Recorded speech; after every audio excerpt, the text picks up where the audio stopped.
আসসালামু আলাইকুম প্রিয় দর্শক, আশা করি আল্লাহর রহমতে সবাই ভালো আছেন। আমি আজকে ফাঁকাবো সবারই চেনা একটা রেসিপি, তা হলো চিকেন কোরমা রেসিপি। এই চিকেন কোরমা রেসিপিটা অত্যন্ত মজার। আপনারা রুটি, পরোটা অথবা পোলাওর সাথে খাইতে পারেন অথবা ভাতের সাথেও খাইতে পারেন। চলুন দেখে নেই। এখানে 1 কেজির একটা ব্রয়লার মুরগির এগুলো সাইজ করে কেটে নিয়ে নিয়েছি। এবার দিয়ে দিলাম কোয়ার্টার কাপ টক দই, তারপর দিয়ে দিলাম 1.5 টেবিল চামচ আদা বাটা, 1 টেবিল চামচ দিলাম রসুন বাটা, তারপরে দিয়ে দিলাম 1 চা চামচ জিরা গুঁড়া, 1 চা চামচ ধনিয়া গুঁড়া, আধা চা চামচ দিলাম গোলমরিচ পাউডার আর 1 চা চামচ লবণ।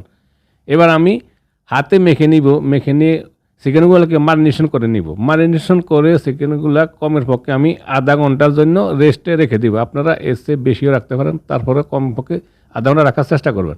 এবার আমি একটা সসপ্যানে দিয়ে দিলাম 2 টেবিল চামচ ভেজিটেবল ঘি পেঁয়াজ বেরেস্তা করার জন্য। তারপরে দিয়ে দিলাম 2 টেবিল চামচ সয়াবিন তেল।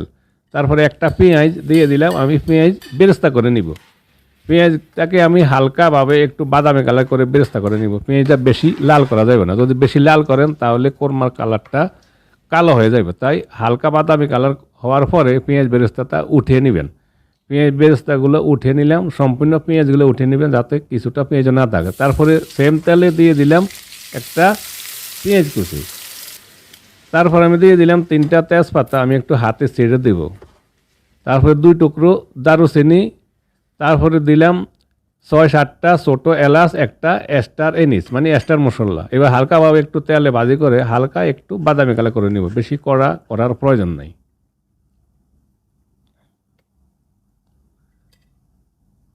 তারপর আমি দিয়ে দিলাম একটা পেঁয়াজ গ্রেট করা, আমার কাছে পাটা নাই, তা আমি পেঁয়াজটা গ্রেট করে নিয়ে নিছি। আমি 15 থেকে 20 সেকেন্ডের মতন পেঁয়াজটা আমি হালকাভাবে একটু ভাজি করে নিলাম যাতে পেঁয়াজের কাঁচা গন্ধটা চলে যায়। এবার আমি দিয়ে দিলাম মারিনেশন করা চিকেন। তারপরে মারিনেশন করা চিকেনগুলো দিয়ে আমি 2 মিনিট প্রথমে একটু তেলের মধ্যে কষিয়ে নিব।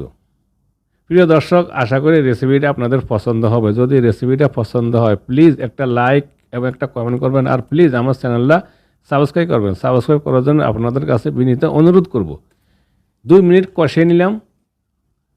এবার আমি মারিনেশন করা বাটিটা ধুয়ে আধা কাপের মতন একটু পানি দিয়ে দিলাম চিকেনগুলা কষে পাকিয়ে নেওয়ার জন্য।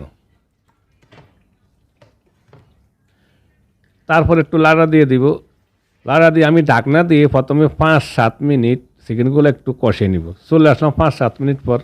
তারপর আমি আবার একটু লাড়া দিয়ে দিব, যেহেতু চিকেন কোরমা নিচে যাতে লেগে না যায়, নিচে লেগে গেলে পুড়ে গেলে চিকেনের কালারটা সাদা থাকবো না, তাই একটু কিছুক্ষণ পর পর লাড়া দিয়ে দিব। 7-8 মিনিট পর আমি একটু লাড়া দিয়ে দিলাম। তারপরে আবারও ঢাকনা দিয়ে আবারও আমি 5-7 মিনিট চিকেনগুলো এমনিভাবে কষে নিব। চলে আসলাম আবারও 5-7 মিনিট পর, আবার একটু লাড়া দিয়ে দিব। চিকেনগুলো আমার প্রায় অর্ধেকটা হয়ে গেছে, 50% হয়ে গেছে। এবার আমি দিয়ে দিলাম কোয়ার্টার কাপ টক দই, আর এখানে 2 টেবিল চামচ কাঠবাদামের গুঁড়ো আমি পানিতে ভিজিয়ে একটা পেস্ট করে নিয়ে নিয়েছি। আপনারা পাটা থাকলে যে কোনো বাদাম পাটাতে বেটে নিতে পারবেন। এখানে দিয়ে দিলাম 1 কাপ তরল দুধ, আমি এখানে গরুর দুধটা ব্যবহার করছি, হালকা একটু গরম করে নিয়ে নিয়েছি। তারপরে দিয়ে দিলাম 2 টেবিল চামচের মতো কিশমিশ, আর দিয়ে দিলাম আমি এখানে 5টা আস্ত কাঁচামরিচ। তারপরে দিয়ে দিলাম সামান্য কিছুটা লবণ, যেহেতু মারিনেশন করার সময় আমি লবণ দিয়ে চিকেনগুলো মারিনেশন করছি, তাই বেশি লবণ দেওয়ার প্রয়োজন নাই। আমি হালকা কিছুটা লবণ দিলাম, আপনারা স্বাদ মতো লবণ দিবেন। আর আপনারা চাইলে পাউডার দুধটা ব্যবহার করতে পারেন, তবে গরুর দুধটা ব্যবহার করা ভালো, আমি একটু গরুর দুধ ব্যবহার করছি। এবার একটু নাড়া দিয়ে দিলাম।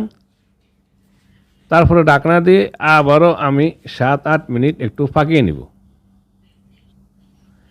7-8 মিনিট পরে আবার চলে আসলাম, আমি আবার একটু নাড়া দিয়ে দিব, যেহেতু কিছুক্ষণ পর পর কোরমাটা ঘন ঘন নাড়া দিতে হবে, না হলে নিচে লেগে গিয়ে পুড়ে কোরমার কালারটা সাদা থাকবো না।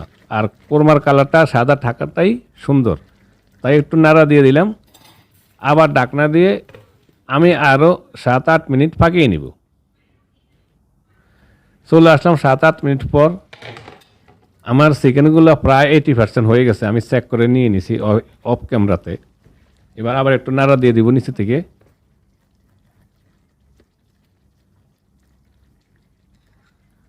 তারপর আমি দিয়ে দিলাম 1 টেবিল চামচ গাওয়া ঘি, আর দিয়ে দিলাম 1 চা চামচ সুগার, যেহেতু কোরমা একটু সুইটনেস টেস্টটা যাতে হয়। তারপরে দিয়ে দিলাম কিছুটা পেঁয়াজের বেরেস্তা, আর দিয়ে দিলাম 2 টেবিল চামচের মতো রোজ ওয়াটার। আপনারা এখানে চাইলে কেওড়া জলটাও ব্যবহার করতে পারেন। আমি রোজ ওয়াটার দিলাম। এবার আবার একটু নাড়া দিয়ে দিব।